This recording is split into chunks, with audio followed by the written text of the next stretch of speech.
That's interesting.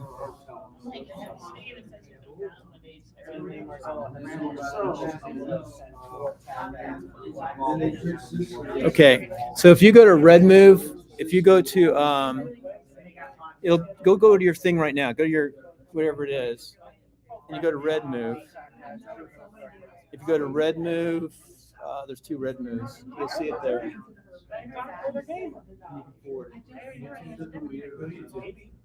What time do you get in? I came in this morning. I'm in tomorrow morning. I looked at that. Yeah, that's right, Ben. That's right. By the way, my brain is losing. This is Dr. Bob. Yeah. Are you native? Yes. I was thinking my brain was not back forward. That's how I'm a tribal court judge. I know native's supposed to be here. Right. Cool. So what I do, I did this when I first got out. This is, I guess. I gave you, listen now, just so you know, the card I gave you on the better horsepower, that will still go to 7 something. But like I said, you've got my more current contact. Yeah, that's actually.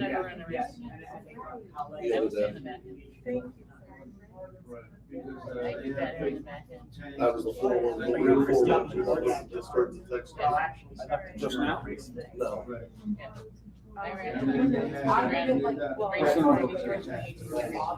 Yeah, that's good. I appreciate you showing up on 4th of July. I didn't think you'd be here. Told you I would. Well, Rand I was just said. texted you right now. Did you get it? You find it? You find it?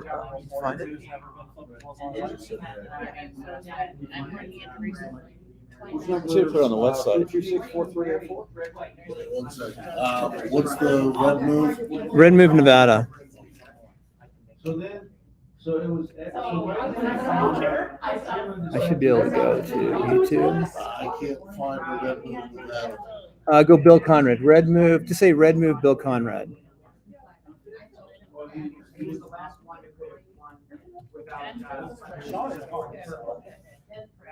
See, right here, this is what it looks like. Come here. See, we're live. Look, we're live right here. So that's what it looks like. And we're live right there. Just type in Red Move Bill Conrad and you'll get it. Hi, folks. Hey. Red Move Oh, Bill you order Conrad. your people on? Doing. Maybe. Oh, there we go. So Red Move and go to live and you'll have it. Then you can forward that live thing. Uh-oh. Now I got to reset. Let me see this going.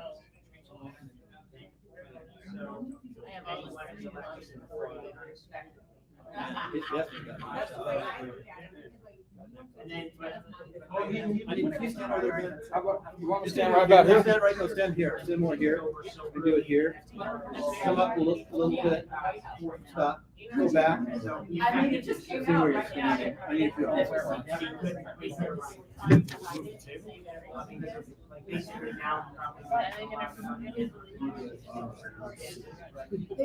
Not only is that a federal city, and then he got it. Oh, I know how to talk to He just got the lead. there. There. This is goofy. Now, if I'm standing here, you got that. Stand there. Stay there. Move this chair. Sound is pretty good too. This will be up tomorrow. I'll edit tomorrow. Yeah. So I have really good equipment. But this is like second screen. Move a little bit this way. Yeah, we're gonna have shadows. That's okay. I got a good shot over there. Okay, we're good. I stand my tips. Toes. That's important to have a piece of paper. You guys ready to go? Yep. Just so you know, Randall will be about. They just check the hotel. Yeah, we'll They're fly coming. pizza afterward. Yeah. Wow, I'm really surprised. Yeah. So before I start, some informal announcements. So Joe said, My best friend. No. Joe said to do this on the 4th of July, and I think there's a lot of meaning on it. And I appreciate it. If you want to come closer, like I'm not going to bite. Because this camera, wait, you know what? I got to do something. Let's restart this. I want to get you guys in the background. See, there's actually people here. Oop. It's not just fake. So if you could sit over here, Joe, could you sit all over here? As many people as possible. Real fast while I'm here, everyone say hi just to me. Hello. I know Zach. You met Stephanie. Yeah, I already interviewed Stephanie. You took me out for dinner. Yeah, you look different though. I didn't remember. It's yeah, you had a little organization. Yeah, Save Nevada. And Mark, Alex. My name is Al. Al, and you like Eisenhower. Yeah, but I do know. And that's Bob Quinn. Bob Quinn. That name is Dr. Quinn. Dr. Quinn. That's what I called. That's right. So got everybody. Good. I feel good. I've got a doctor here, and then back. Let's see, Zach, Joe.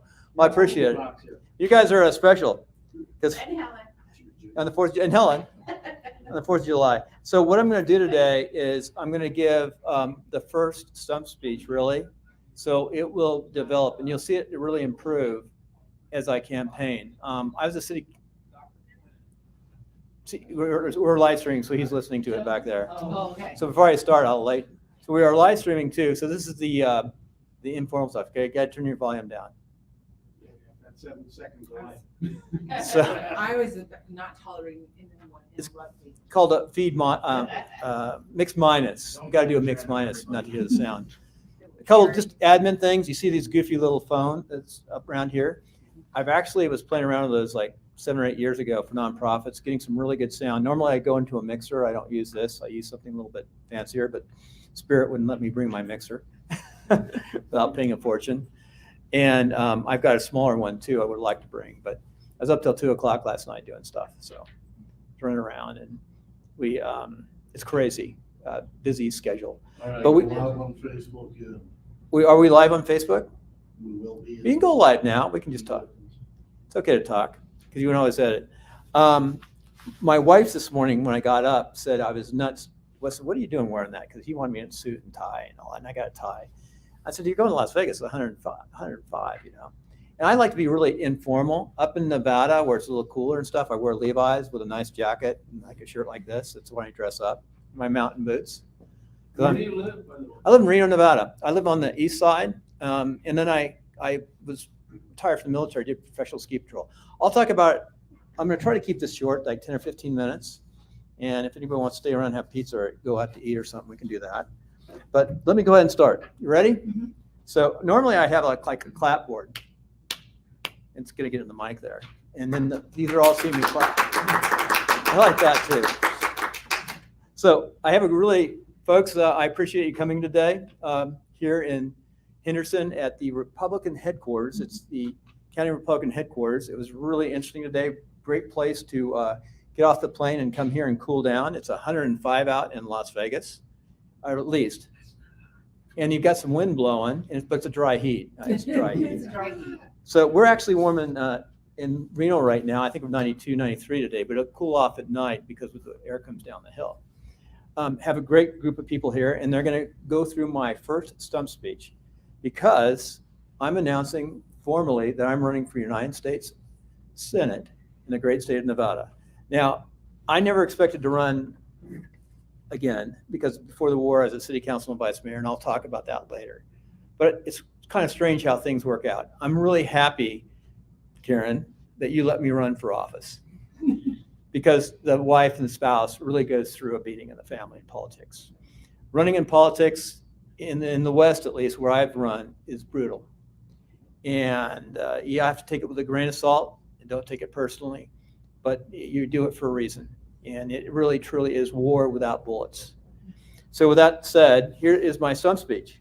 I'm Bill Conrad, candidate for United States Senate, and a little bit about my background, and I'm going to talk about my issues and then my main points of my priorities of the campaign. So my background coming in, before the war, I'll start before the war, I won't go way back. I'm 5th generation Californian. My great-grandfather was here in the 1800s. My great-great-grandfather, we're not sure what he did, but my grandfather, great-great-grandfather, ran away, ended up in Bishop, California. And then he volunteered with the California Volunteers, sailed to the Philippines. And then in 1902, my grandfather was born in the Philippines, but ended up coming back to Bishop, went to school in Bishop. So I have really deep roots, and they had a lot of kids. And my dad's side comes from Montana, and my dad was born in Huntington Beach. So I have a lot of deep roots to the West. And my grandfather would have me read books about the West. And the best book I ever read was called Men to Match My Mountains. And there's a lot of character in the West. We have something called cowboy ethics, which are really important. And that's what the West was built on. So these are rugged people who came out here, and of all levels. I know my great-grandmother came here in 1885. I don't know why she didn't take the train, but she came in the stagecoach. And she taught for 7 years, was engaged for 7 years, and got married. When she was married, she couldn't teach anymore back then. Then my grandmother, who came out of there, was one of the first principals in California. She went to Pomona in Southern California. And a lot of my uncles and great uncles went to USC and UCLA, so a lot of native. Now I've left California, and I definitely left. I tell everyone to leave California. I left and went off and went back on active duty in the military, and never went back. I made my residence when I was still on active duty in Nevada. I fell in love with the north part of the state. I love the mountains and the hills, the creeks and the rivers. And I actually like to mine as a hobby too. So I go out in the desert too, have a lot of fire agates. There's a fire agate in my West Point ring. So it's a wonderful state to live in, great state to raise your kids, I think. And when I got out, my son was in the Coast Guard. Actually, I went to his graduation from mid-tour in Afghanistan. And a couple of years later, I got out. But my daughters were younger, and I drug them. They were living over in the Bay Area, sort of over in Central Valley, and they liked California, but they were young, 9 and 11. But they came to Reno, went to Reno High School. We did a lot of research, and they loved it there.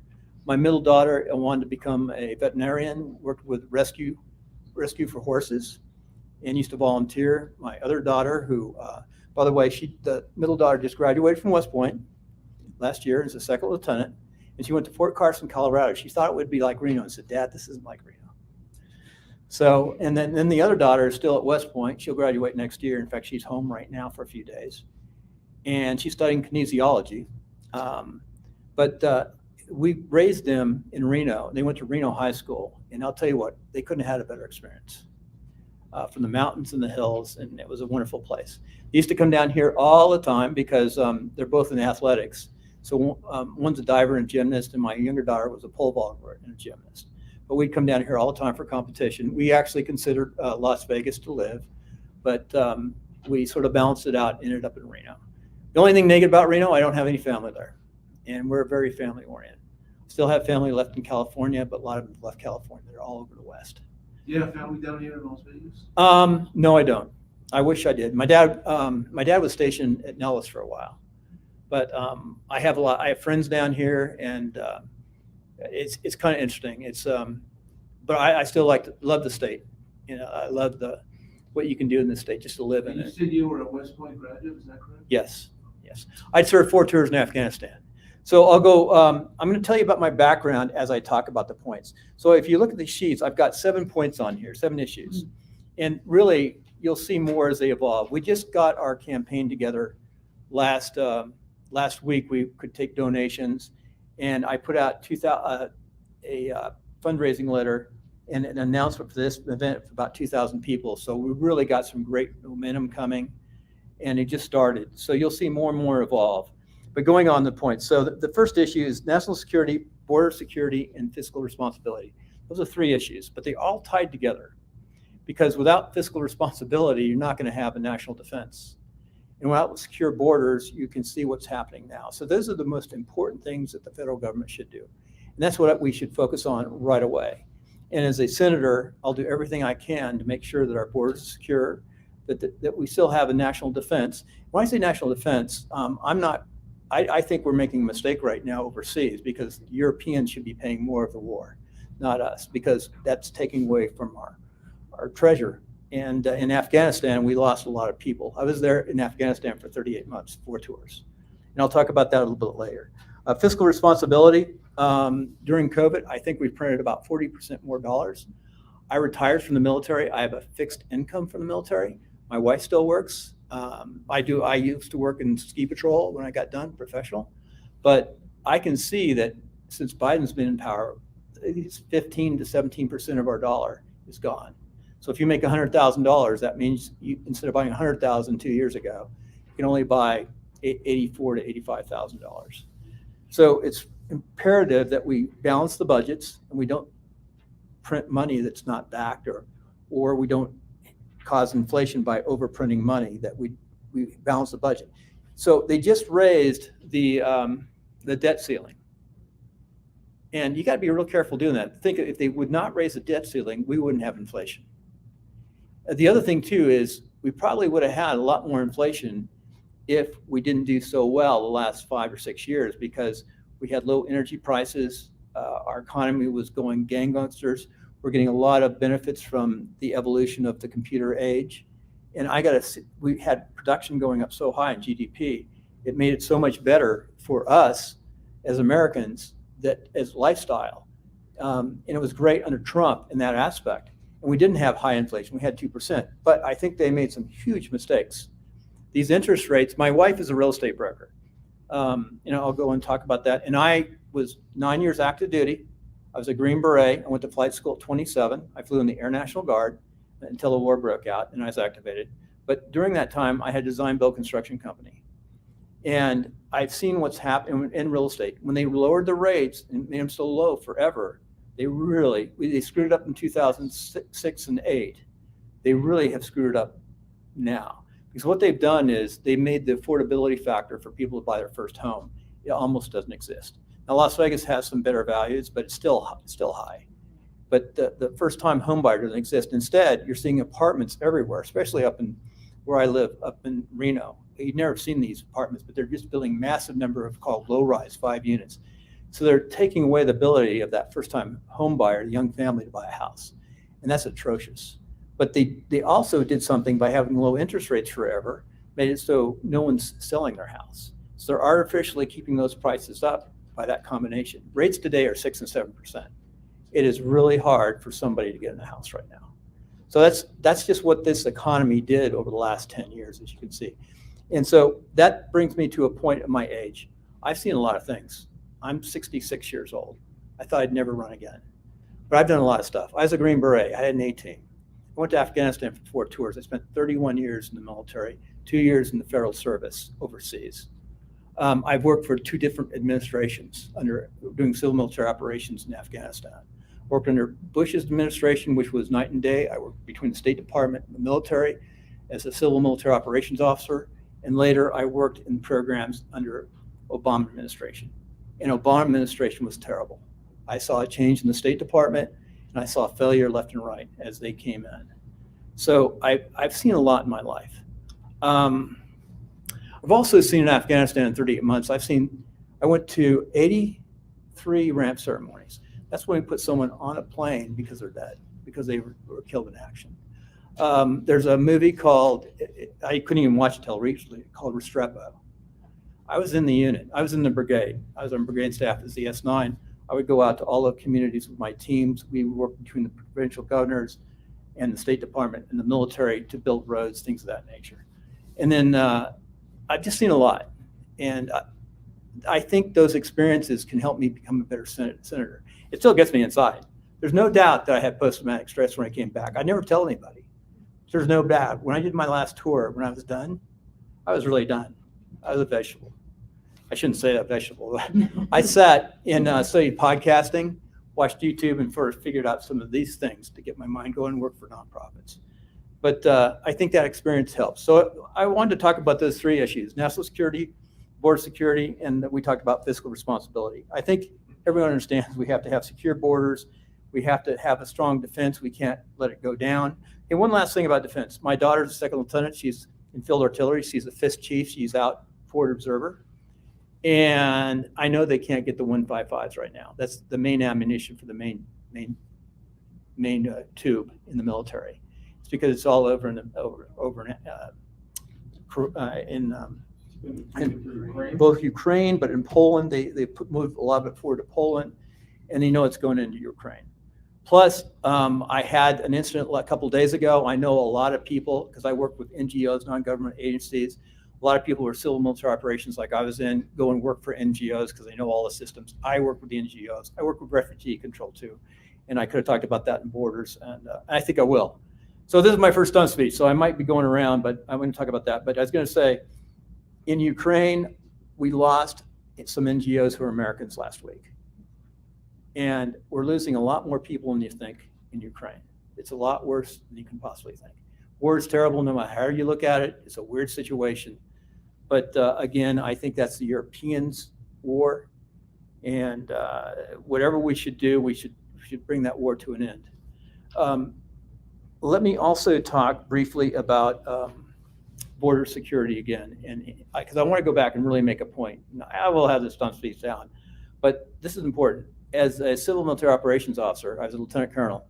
I had teams, and I did it both in Asia. I was in charge of a program in Asia, and later in the Middle East. We dealt with refugee control. So in Pakistan, we had refugees we were repatriating into Afghanistan. I know the rules of the road and what the law is nationally. It is the first place of refuge that you set up refugee locations, because the whole theory is as soon as it's safe, they're supposed to go back. You want to get people back to their country. You don't want to drain a country of their talent and their people. The other thing to think about too, in Afghanistan, I did get my interpreter out and his family in 2014, and he was a really good guy. I worked with him quite a bit. I did get him out. He was doing really well in New York. But in Afghanistan, I think they only had 69 people go out in 2008 and 9 when I was working really close with the State Department. So not a lot of people could get out. But I do know in Afghanistan, if they could, I would guess that 80 to 90% of the people would come to the United States if they could. Can you imagine the entire world wanted to come here? What would happen to our country? I think in France right now, they're having riots. It's because of their policies over the years. And that could happen in the United States. In fact, we've seen it happen. And then when you go in defense, again, I have a lot of experiences. So in 2004, I was activated in 9/11. I was in the Air Force, Air National Guard, so I was in the Air Force on active duty. I tried to stay on active duty, but they wouldn't let me, so I went back to the Army. But one of the jobs I did while I was still in the Air Force, I did 2 jobs. I worked on the border, doing, I'm a civil engineer doing the surveys for the helipads, is one of my projects. I also worked with the Defense Threat Reduction Agency, and that was really an eye-opener. I got to see all the threat analysis for the United States, primarily for the West. They use me in the West, but I go back to Washington, D.C., and we work out of Telegraph Road. It's where the Defense Threat Reduction Agency is. It's half civilian, half military. And I saw all the threat issues that we had. And I got to work a lot down in LA and along the coast. And I also worked in Illinois, strange places where you end up working doing threat analysis. And I saw some of the issues. One of the biggest issues we had were riots in LA, destroying the city and the supply lines for the military. There was truly vulnerability. This is in 2004, especially coming out of the freeways and the highways. And another thing we did too, when I was in that program, because I was still civil military operations, we were really concerned about the bird flu. We thought we could get a pandemic from the bird flu that would we'd lose our public safety people, and then the riots would start. And that was one of the scenarios. So there's a lot of things that we have out there to keep our country together. So that's the way it is. Now I'm going to talk about 2 social issues, school choice and pro-life. I strongly believe in the family, and we should be doing everything we can to have the dollars go with the children so the families can decide how they want to raise their kids, especially now with all the woke issues. I was really surprised when I came back from Afghanistan in 2012, and I remember my wife said, "You won't believe this though, but they're talking about letting boys go in girls' bathrooms." It was across gender stuff. I said, "No, that'll never happen." Never. I was wrong. I said that, and it's happening here. And then I remember it as a West Point football game, and there's a teacher next to me, and she's telling me how woke everything was. Because when I was in Afghanistan doing the war, I missed everything. I was focused on the war for 5 years of my life. In a 5-year period, I spent 38 months in Afghanistan. I was stationed, my headquarters was in DC, what I did, but I stationed at Leavenworth when I wasn't in Afghanistan, and I'd fly to DC for briefings, and I ended up in Afghanistan. I kept my wife and kids out here west because I was back in for 5 years to finish my active duty. But that's all I did. So it was a part of my life where all I was doing was focusing on the Middle East and the war. The war just took me in. And I was exhausted after that 5 years. School choice is important. I think we'll have stronger families, better schools. There's nothing wrong with public schools. I wanted my kids to go to public school because I love sports, and I think they have some of the best sports programs. But I think we have to let the dollars go, and parents can decide where the best place for their kids are. I know my son, who's stationed in Washington, D.C. right now, he's homeschooling his kids. He's got a 5-year-old, 3-year-old, and a 1-year-old. And they're homeschooling, and they live in Alexandria. Pro-life. People, that's one question I get asked a lot. You don't see a lot of candidates put that on their material. Just straightforward, I've been pro-life my whole life. I believe you can take religion out of it, with or without religion, because let me take it without religion. So without religion being pro-life, if you devaluate life in the womb, you devaluate life outside the womb. That's without religion. So people don't think highly about protecting life. And that's without religion. Now, because 99.9% of all Christians I know are strong pro-life. I know there are, that's my friends, the people I know, but I know there are some Christians who may not be pro-life. I know Biden says he's a Catholic, and he's the biggest pro-choice guy going. And Strickland, Pastor Strickland, who's a bishop, says that he shouldn't have communion. So that brings politics and religion in together. I think there's a place for that. I wish Christians would come out and vote more. They don't. But you can take pro-life with or without religion. But that's how I believe, and that's what I tell people. The duty to country and the Constitution. These are the last two things I'd like to talk about.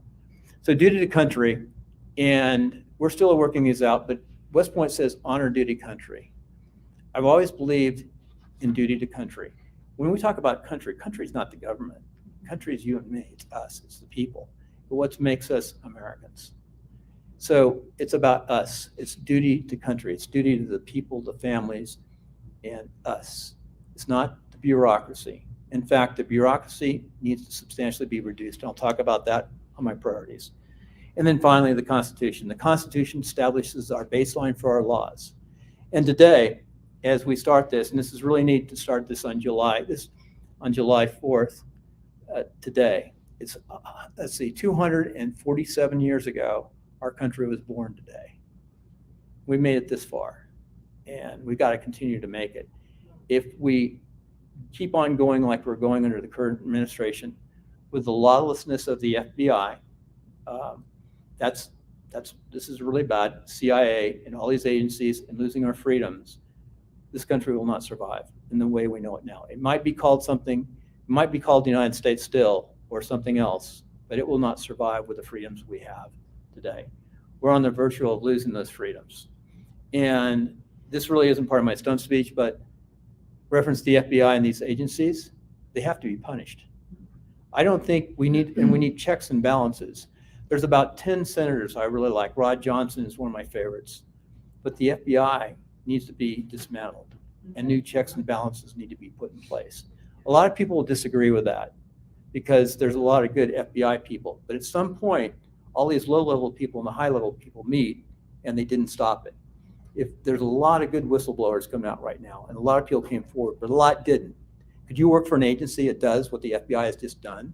No. It's a corrupt agency, and we can't survive. The chairman's phone was taken. All the people around Trump, all their phones were taken. Giuliani's phone was taken, one of the most honorable persons around about law and order. Lindell, of course, at the, I forgot what restaurant he was at. He was at like a hamburger. He was going to get, Yeah. and he took it. That was incredible. And it's just incredible, and it's not good. And you can go back to January 6th and the way they treated the people in prison.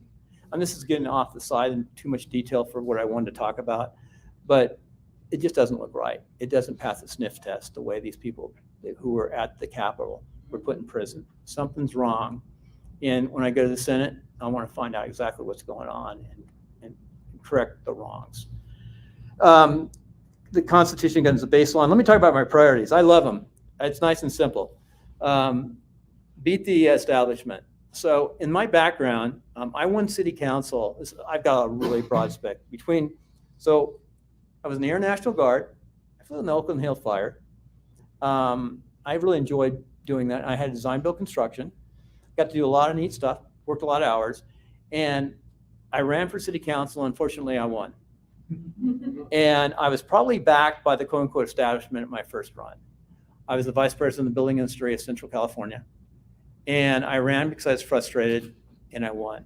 And I got pretty good donations, and I ran pretty much a traditional campaign. I also ran for Congress and won the nomination.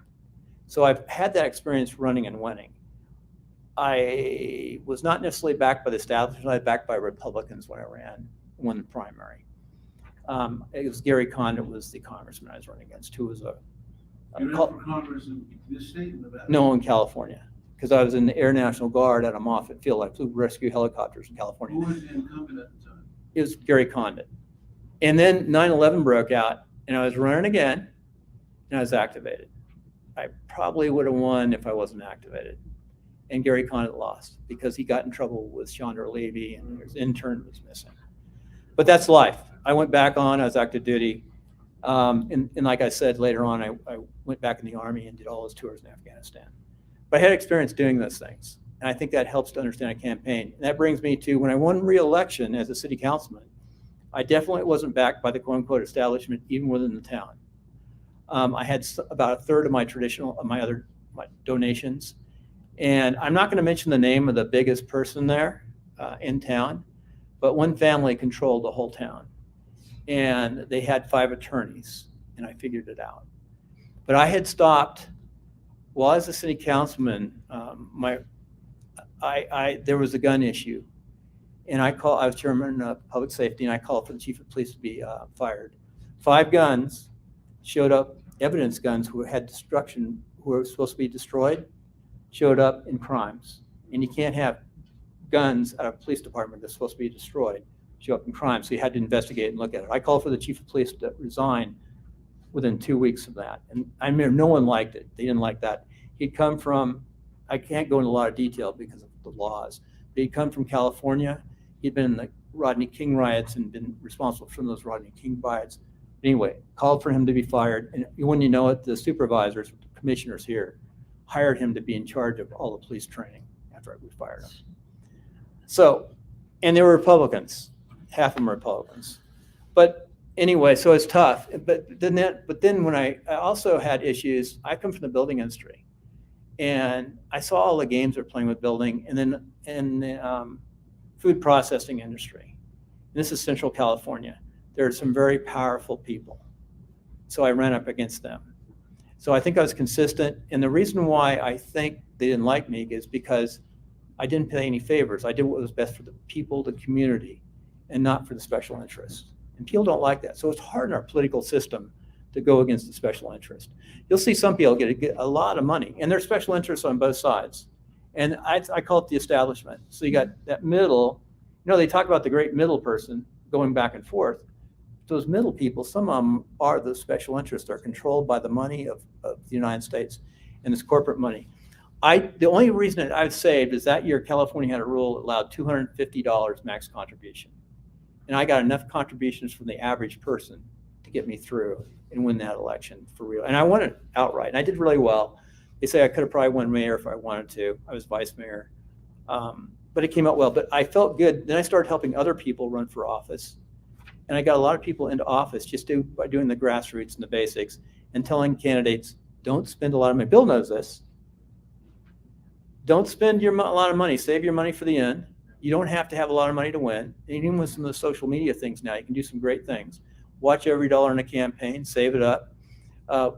There's a point where you might want to use a fundraiser later on, but these fundraisers take a lot of money. Just so you know, when I ran for Congress and I got the nomination, I've been in special forces, used my Green Beret and all that stuff to raise money. And I was going against Condit, and this is right before the war. I got a lot of contributions across the country. but they were coming out of Washington, the fundraisers, and they were taking, I would say, 30 to 20. I was getting 20 to 30 cents on the dollar. And I looked at another candidate that ran last cycle, and he did it even worse. They took a lot of money. So you do a $10 donation, you might get $1. And they're doing that from veterans and military people across the country. So you got to be really careful on fundraising. So I try to fundraise in-house without using fundraisers. So I do use fundraisers, it can be very strict. So you'll see that coming up on the website. We build our own websites. But that's part of politics. I've talked a lot. I want to beat the establishment. I want to win the general. I'm going to win the general election. So the priorities are beat the establishment, win the general election, and then dismantle the deep state. If that's the one thing I can do, is reduce the size of the federal government to somehow fight back. They'll come back again because government always wants to grow, and the deep state. And what we have now is and it's funny, it's within the Democrats, and even, there's some Republicans in there too, but it's the big corporations hooked in with the government. I'm not sure who's controlling what. And if you know today who's controlling our government, you know more than I do. But I do know that it's hooked in with the heavy corporations, the deep corporations, hooked in with the government, controlling people back and forth.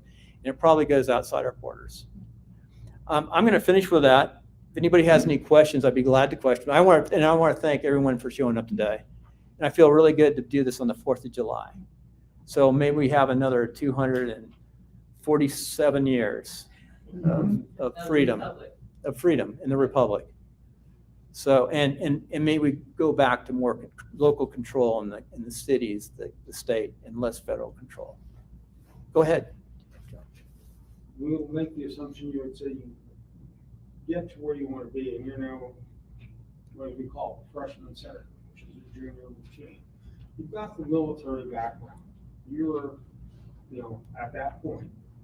The question I got is, after being there between administration changes, as to where things were already heading and going, as well as what you saw, which is what was coming down from policies, doctrine, as well as what was being pushed while you were in Afghanistan to where you are now.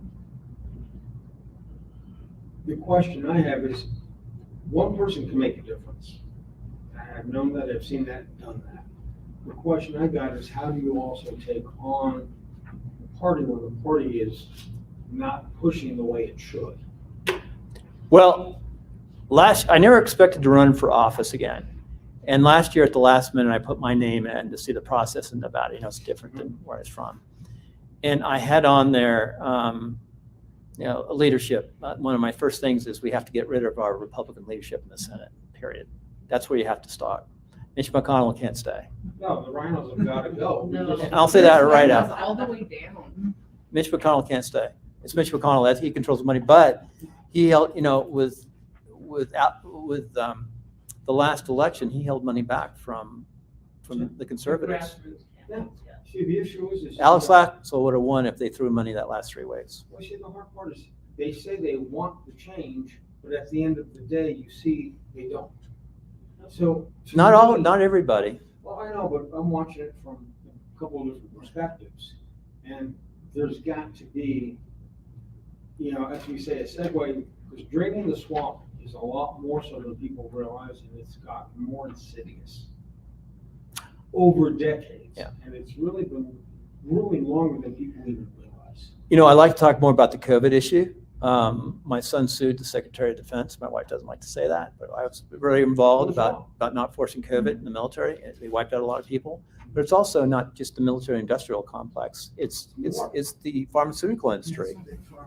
Big pharma is really, and it's worldwide. That's it. And they can control BlackRock, of course, the monies they have. But I think the average person is pushing back right now. Look what's happening with Bud Light and Target.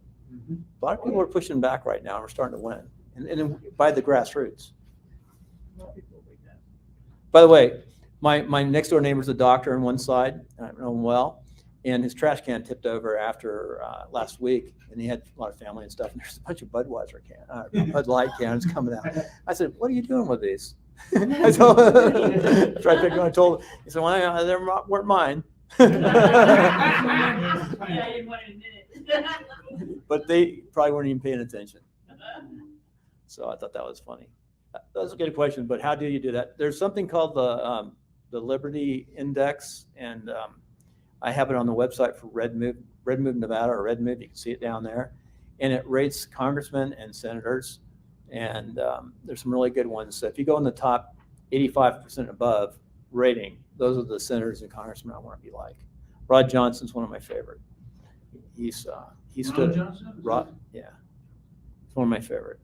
What do you think of Rick Scott? You know, I like his approach on civil rights and just being American. I think he's good for us in that aspect. I'm not sure about the other issues. But one thing I would say is under Obama, we all know that we were really doing well as a country when it came to getting along and working together. We were colorblind. We were more colorblind then, before Obama, than we are today. Right. And it's a reverse discrimination. A lot of bad things happen. Rick Scott helps us see the light. I like his message. His message about having freedom and liberty and being able to do anything you want to do in the United States. I like that. And self-made. He talks about his father. That's a great message. And what about Danes, our new NRFC chairman? I don't know a lot about Danes, honestly. Go ahead. We have like laws, like a federal law, like the drinking law and the smoking age law. It's 21 throughout the whole country, and the reason that is because the federal government threatens the states to take away funds, like for the highways and stuff. I hate that.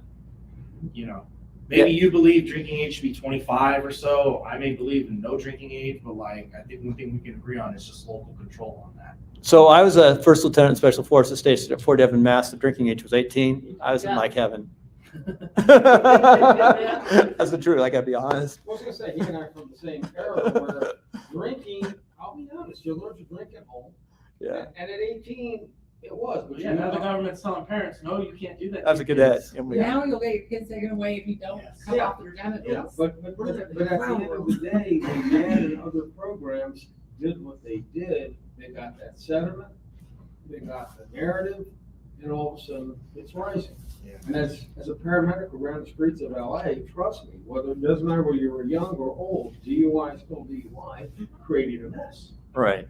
You gotta respect alcohol and understand it. And what happens at West Point? They used to keep alcohol away from cadets, and they found out that was a bad thing because they always drink when they go nuts and couldn't hold their alcohol.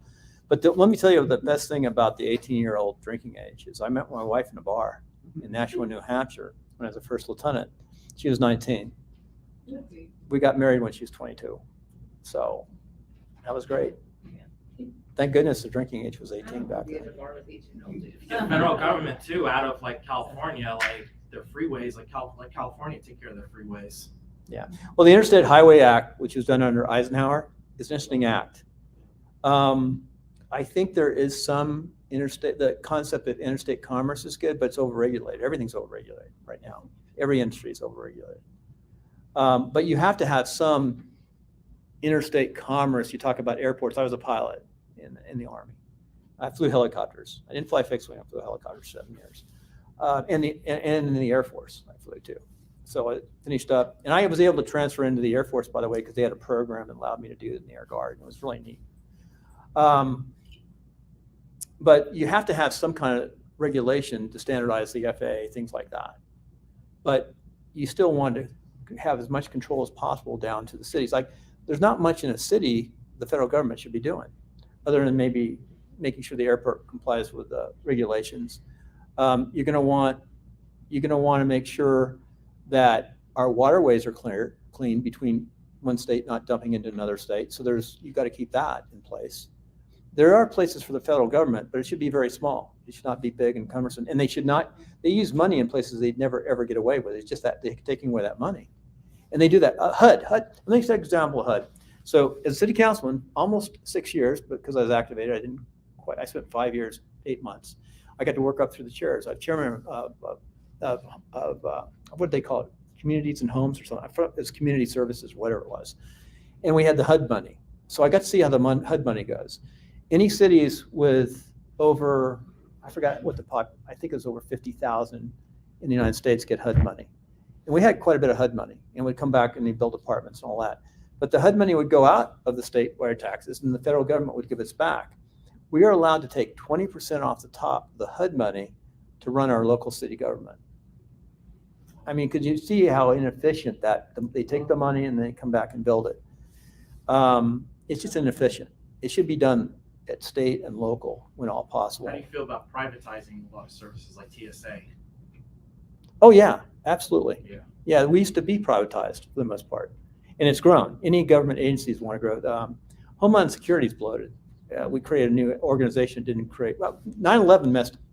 9/11, we lost a lot of our freedoms in 9/11, and that's one of the problems. And then the COVID, we lost a ton. What happened in COVID can never happen again.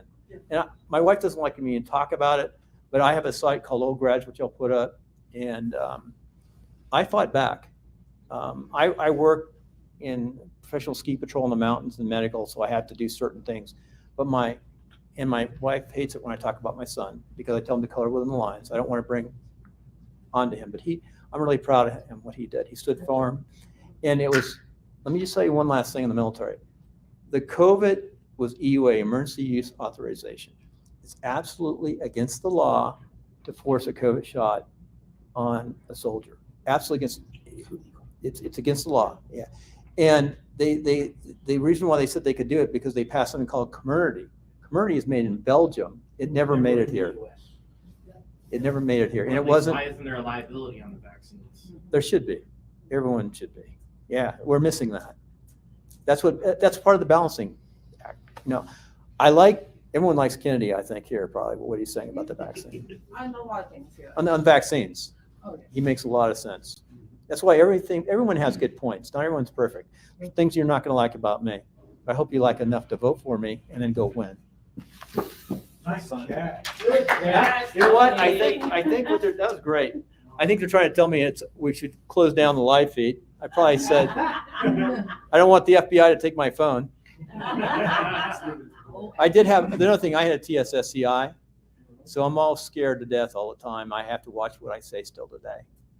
I still have to do it though because I had TSSCI. I go to jail. That's a good finishing story. I like stories. So I was on duty in Kabul International Airport, which is it's got all the national forces together, and I was in a cell with DIA. I was in charge of the human train team system.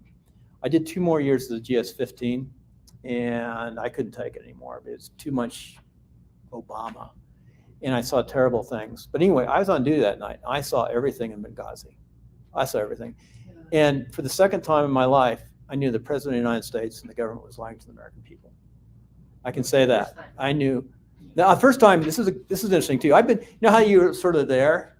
So in Afghanistan, I was down with the people and all this stuff. And this is 2 months later. And it's actually, it was Bergdahl had gone AWOL. And that was one of my AOs, area operation, that I worked in. And the next morning, after Bergdahl went AWOL, the brigade commander and the division commander, or brigade commander was briefing the division commander. Well, I'm on staff. I'm a pretty high level staff at this time. I'm at the brief, and I'm listening to the brigade commander, who I actually worked with when he came in. I helped him in the area to orient towards this area because I'd been working in this area along the Pakistan border for a long time. And he said, the brigade commander said that Bergdahl had folded up his clothes, he left the note, he left his guns, left his weapon, and walked off. So we know he deserted. And people lost their lives going looking for him. The lieutenant lost his life. 6 people died. But then I see the President of the United States, and he knows that Bergdahl went AWOL, if I know. And he's got his hands around the parents. He's saying all sorts of things, and we're going to go after him. This guy was a deserter. Everyone know it in the unit deserter. And when the military sees, and the whole battalion knows, and half the brigade knows, when they see the president like hugging his parents and saying all these things, the guy was a deserter. I mean, he cost the lives of 6 Americans. You don't see that. Yet the president, and it went on and on for months. And we did do an exchange, and we gave up 5 for a deserter, terrorists. And those terrorists killed people. I don't know what they're thinking, the Obama administration. Finally, well, I could tell story after story, and I really got to get the speech down. But I briefed the National Security Forum. It was one of the neatest things I did at the end. So my last projects I worked on were how to stabilize the country concealed military operations. And I was a GS-15. I don't know if you guys know what that is. It's pretty high. It's about as high as you can go before you go SES. And because I worked in the same AO as half civilian, half military in my organization. I could have stayed in, but it was 2 years until I made colonel, so they allowed me to be a GS-15, which is kind of cool. I got to see a different side. I didn't like a lot of what I saw in the civilian side, but I got to do a big brief for the National Security Forum on how to stabilize the country. I knew exactly what we were supposed to do. In Kabul International, and we're supposed to have 600 Marines stabilize the embassy and around Kabul, and it would have stabilized. We're supposed to use special operations forces with close air support to support them, which would have worked, and pull back. And we were supposed to use tribal police as opposed to the traditional armies in their communities. We were supposed to leave 2,000 people at Bagram. I spent a lot of time in and out of Bagram. It's a beautiful airstrip. It's an old Russian base, and it's got fields of fire all the way around it. It's got sea whizzes, which shoot down any missiles. One of the safest places, and we spent so many $1 billion fixing that thing up. That runway is beautiful, and it's one of the strategic runway. We gave that away. I can't believe when we withdrew, even the way they withdrew, that they went into Kabul International. It was like stressful for me to watch that. And by the way, I worked for 3 weeks getting people out of country with 3 hours sleep a night. It's kind of interesting how we did that. I was talking directly to the Army, getting inside the headquarters. We had special operations people from the Afghan Army going out and getting people. I got my interpreter's wife back in country because she's gone over to see her father, and I got a few other people out. But it was atrocious the way Obama administration handled that. I didn't want to talk about all these stories, but I've got a lot. I have a lot of stories, and I got to figure out how to break those down and make a very concise talk. It's not this long, of course. It's a good speech. So this is the first one. But I do know from being a candidate in the past, you get better. I was gonna say, the other part too is what you saw with Obama was the beginning of, I'm gonna say, a culture shift. Yeah. It was ever so slight, but so direct that never should have been allowed. Well, even the way they used the Obama phones to stoke riots and stuff. I mean, there's just so much orchestrated evil. Oh yeah, the Obama phones, all the things they give them away, and all the money that's been given away. It's atrocious. I'm thinking about what's happening in the military right now. I've got 3 kids in the military. By the way, my kids are the most important thing of anything to me in my family, period. And that's what it's all about. And the number one thing my wife and I did was have 3 kids. The most important accomplishment I ever accomplished, my 3 kids. It's not politics. It's not building homes. It's not playing golf or skiing. It was my kids. So, yeah, I mean, we could talk. Maybe we can have some pizza. And hey, thanks for you guys on 4th of July to come here. It's pretty incredible. It was really nice being here. I should have been at the parade this morning. We could have gone and visited, but then I wouldn't have been set up and going crazy. So anyway, I'd like to talk. Anything else before we turn off the live stream and the FBI comes and takes me away? I can't believe I'm saying that at a campaign. And we're joking about that, and it's insane. We won't last as a country. How do you get that message? I got a question to you. How do we get this message out to the Democrats and the common person? I mean, they lost their minds during COVID. We all did. Pedophilia and human trafficking, maybe that's the only way to get to them. I think until people realize our border crisis is orchestrated on purpose to allow the human trafficking, I just feel like it's going to have to get bad. Now, you have seen some people who were duped and like, man, I got duped, but it has to get bad until more people go, okay, I got duped. And a lot of people would rather just die being. 100,000 people are dying from fentanyl. Mm-hmm. My nephew knows 4 people who died from fentanyl. Now he grew up in Laguna Beach along the coast. But go ahead. I just want to point out with the border, especially because it's human trafficking, it's child sex trafficking. Yeah. Yep. It's also pedophilia. The cartels are being paid by the NGOs, and I hate to say this, but they're being paid by the NGOs and our own government right now. Yeah, Catholic Charities. Right now, Catholic. I'm a doing Catholic, human but Catholic Charities is really bad. Catholic Charities is even helping. CPS. So here's the problem. Here's the problem what I'm seeing. We all see what's going on. There are military-age men coming over our border. Oh, we will be attacked from again. 152 countries right now. Yep. 152 countries. What's happening in France right now is what's going to happen. Remember, I worked for the Defense Threat Reduction Agency. Yes. without going into a lot of detail, I knew where the cells were in the United States, where the surveillance was going on and what's going on. So I can imagine in my mind, because I've been out of that for a long time, this was in 2000, between 4 and 6. I was doing some really neat jobs between 4 and 6. I worked at the Republican and Democrat, when I was working with the Defense Production Agency, I worked at the Republican and Democrat conventions on designing a response for the National Guard. But I was going to say, though, in the back of my mind, I know that there's probably 10 times the number of cells out there right now as there was Well, we know in there 2005 is. and We know there 6. is, because we see what's coming over the border. And when I see what's going on in France right now, they're actually saying today that France is not having a riot. This is a civil war. They have nothing but immigrants fighting against the people in France. We studied this. Yes. And this is what's happening 8 years here, ago. and this is what's going to happen if we don't stop it. And That's this why is they the want to problem. come back to our guns. And the- I worked with a guy from Khartoum too. So But we gotta arm them in Ukraine. Yeah, Yeah, they can be sorry. armed, just not us. The border, it's not just the cartels. She said the NGOs, but there's also another slide to this, is the GEO NGOs, which is your government is giving money. Right. Governmentally owned. right. No, I know how the NGO business is played. It's civil military operations. And you've got. It's really the civilian section of It's the the Correct. CIA, it's all of them. They're all giving money to the cartels right now. One- It's crazy. One last story. Gary Bernstein and I'm not going to say the general's name. It's 3-star general, but we was in 06. I was in 160th, and he's my commander. Gary, when he's in 03, he caused bin Laden to escape in the Tora Bora areas. I actually worked in the hills. Gary Bernstein and I, a CIA agent, and I spent about 4 days in a fob together, and we compared notes where we were with the same commanders. We let bin Laden go. We had him. Gary Bernstein, this is a CIA agent. I can say this. This is not cloud. This has been published. I can say this. Barry lives in New York. We're the exact same year group. Well, he's 79. I'm your 80-year group. We let him go.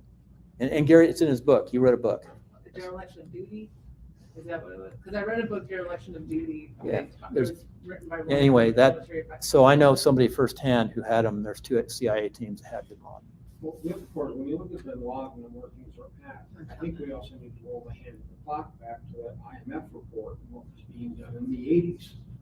When we were giving bin Laden. Oh, I can tell you about Charlie Wilson's war. We built the So Taliban. bottom line is, when you understand where this is and where it's at now, there's a number of pieces that people are not putting together. Yep, you got it. You and I got it. Let me tell you a story, what he's saying.